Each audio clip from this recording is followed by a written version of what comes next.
আসতে হবে শর্ত না, পীর সাহেব হুজুর এসে হুজুরের হাতে হাত রেখে তওবা পড়তে হবে শর্ত না। আপনার রবরে ডেকে চোখের পানি ছেড়ে ক্ষমা চান, ক্ষমা করবে কে?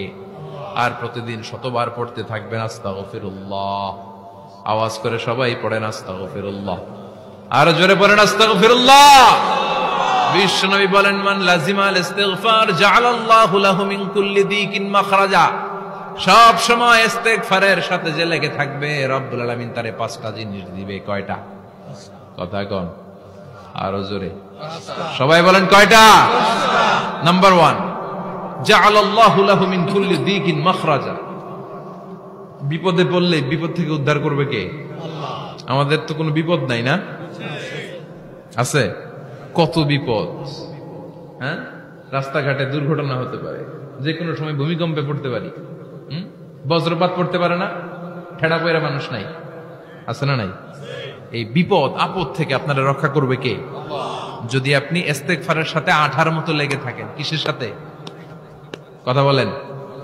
ইস্তেগফারের সাথে লেগে থাকতে পারলে 1 নাম্বার হচ্ছে বিপদে পড়লে আপনারে মুক্ত করে দিবে কে? 2 নাম্বার ওয়ামিন কুল্লি হাম্মিন ফারাজা, যে কোনো ধরনের টেনশন, হাইপার টেনশন থেকে বাঁচায় দিবে কে? আমাদের তো টেনশন মেনশন নাই না? আছে।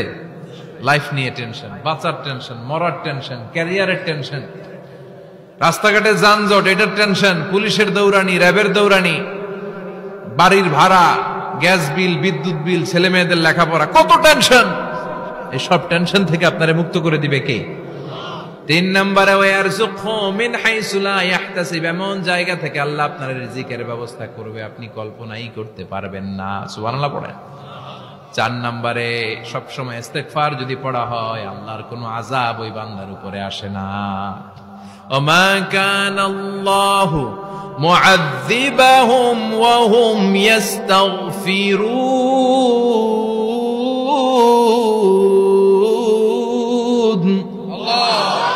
যতক্ষণ আমার বান্দা আমার কাছে ইস্তেগফার পড়তে থাকে, আমার কোনো আযাব বান্দারে পাবে না। যতক্ষণ ইস্তেগফার পড়বেন, আল্লাহর কোনো আযাব আপনার উপর আসবে না। 4টা গেল। 5 নাম্বার, বারবার ইস্তেগফার পড়লে রফিক ভাই আল্লাহ আপনারে মুস্তাজাবুদ দাওয়া বানিয়ে, দোয়া করা মাত্র কবুল করে নিবে কে? আল্লাহ। মুস্তাজাবুদ দাওয়া বুঝেন তো? মানে যিনি হাত তুলতে দেরি, কবুল হতে দেরি হয় না। বারবার বারবার ইস্তেগফার পড়ে দেখেন যে আপনার দোয়া কেমনে কবুল হয়। ইমাম আহমদ ইবনে হাম্বলের নাম শুনেছেন? হাম্বলি মাযহাবের প্রতিষ্ঠাতা। হানাফি, শাফিঈ, মালিকি, 4 নাম্বারটা আপনারা বলেন হাম্বলি। এই হাম্বলি মাযহাবের ইমামের নাম আহমদ ইবনে হাম্বল, জগৎ বিখ্যাত মুহাদ্দিস।